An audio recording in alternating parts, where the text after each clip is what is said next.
बांग्लादेश की सियासत में फिर हलचल तेज है। प्रधानमंत्री पद की शपथ लिए तारिक रहमान को महज कुछ ही दिन हुए हैं और विरोध के स्वर बुलंद कर दिए हैं नाहिद इस्लाम ने। आरोप सीधे सत्ता पर हैं, इशारों में भारत का भी जिक्र हुआ है। सवाल ये कि क्या बांग्लादेश में पुरानी सियासी ताकतों की वापसी की पटकथा लिखी जा रही है? क्या नई सरकार की शुरुआत ही टकराव से हो रही है? क्या आवामी लीग की वापसी की आहट है? और क्या भारत का नाम इस बहस में क्यों लिया गया? आज इस वीडियो में हम इसी मुद्दे पर बात करेंगे। नमस्कार, स्वागत है आपका न्यूज़ 18 राजस्थान के डिजिटल चैनल पर और आपके साथ मैं हूं वंदना त्यागी। बांग्लादेश में हालिया चुनाव के बाद बांग्लादेश नेशनलिस्ट पार्टी यानी बीएनपी की सरकार बनी है, जिसके नेता हैं तारिक रहमान। लेकिन चुनाव के नतीजों के साथ ही सियासी खेमों में खींचतान शुरू हो गई है। नाहिद इस्लाम, जो नेशनल सिटीजन पार्टी के संयोजक हैं और पूर्व अंतरिम प्रमुख मोहम्मद यूनुस के करीबी माने जाते हैं, उन्होंने आवामी लीग के दफ्तर फिर से खुलने पर कड़ा एतराज जताया है। उनका दावा है कि बिना सरकार की हरी झंडी ऐसा संभव नहीं है। इधर आवामी लीग, जिसकी अगुवाई पूर्व प्रधानमंत्री शेख हसीना करती रही हैं, उनके कई जिलों में दफ्तर खुलने की खबर सामने आई है। सियासी बयानबाजी के बीच भारत का नाम भी चर्चा में है। वहीं नए खेल मंत्री ने भारत और बीसीसीआई से रिश्ते सुधारने के संकेत दिए हैं। तो क्या बांग्लादेश में नई सरकार के सामने सबसे बड़ी चुनौती राजनीतिक स्थिरता की है? ध्यान देने वाली बात यह है कि आवामी लीग, जिसका नेतृत्व लंबे समय तक शेख हसीना करती रही हैं, जुलाई 2024 के आंदोलन के बाद सत्ता से बाहर हो गई थी। अंतरिम सरकार ने उसकी राजनीतिक गतिविधियों पर पाबंदी लगाई, लेकिन अब रिपोर्ट कहती है कि कम से कम 10 जिलों में 12 जगहों पर पार्टी कार्यालय दोबारा खुले हैं।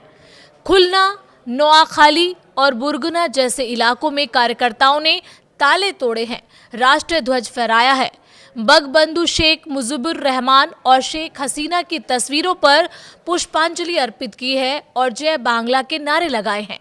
वीडियो सोशल मीडिया पर वायरल हुए और यहीं से विवाद ने राजनीतिक रंग पकड़ लिया। नाहिद इस्लाम ने चेतावनी दी है, अगर प्रशासन ने कार्रवाई नहीं की तो राजनीतिक प्रतिरोध होगा। अब बात यह कि भारत का जिक्र क्यों हुआ? इस पूरी बहस में भारत का नाम भी सामने आया है।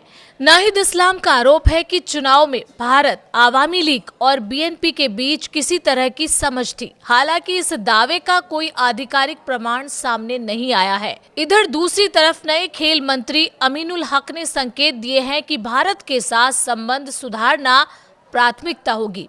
उन्होंने संसद भवन में भारत के उप उच्चायुक्त से मुलाकात की और T20 वर्ल्ड कप को लेकर सकारात्मक बातचीत की बात कही। आपको बता दें कि अंतरिम सरकार के दौर में क्रिकेटर मुस्तफिजुर रहमान को आईपीएल से बाहर किए जाने के मुद्दे पर बांग्लादेश ने भारत में आयोजित T20 वर्ल्ड कप में भाग नहीं लिया था। अब नई सरकार इस कड़वाहट को खत्म करने के संकेत दे रही है। सिर्फ राजनीतिक दफ्तरों का मुद्दा ही नहीं, संविधान सुधार भी बड़ा विवाद बना हुआ है। जुलाई में नेशनल चार्टर 2025 में, जिसे अंतरिम सरकार ने तैयार किया था, उसमें 80 से ज्यादा प्रस्ताव शामिल हैं। मुख्य बिंदु क्या है उस प्रस्ताव के?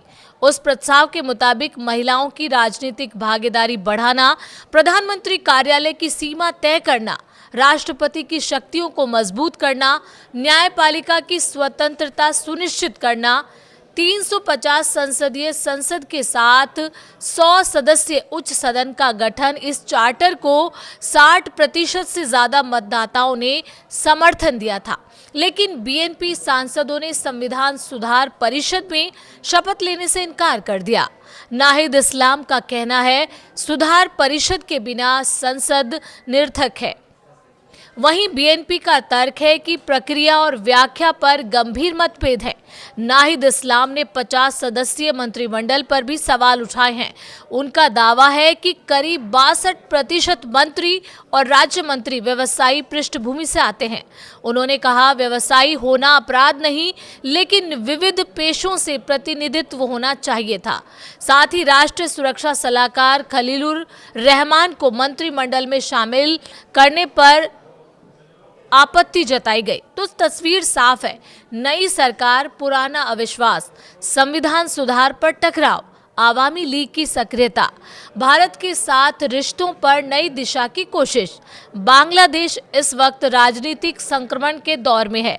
सवाल ये है कि क्या ये टकराव लोकतांत्रिक बहस का हिस्सा है या आने वाले दिनों में सड़कों पर नई राजनीतिक लड़ाई देखने को मिलेगी। आपको क्या लगता है? आप अपनी राय हमें कमेंट के जरिए बता सकते हैं।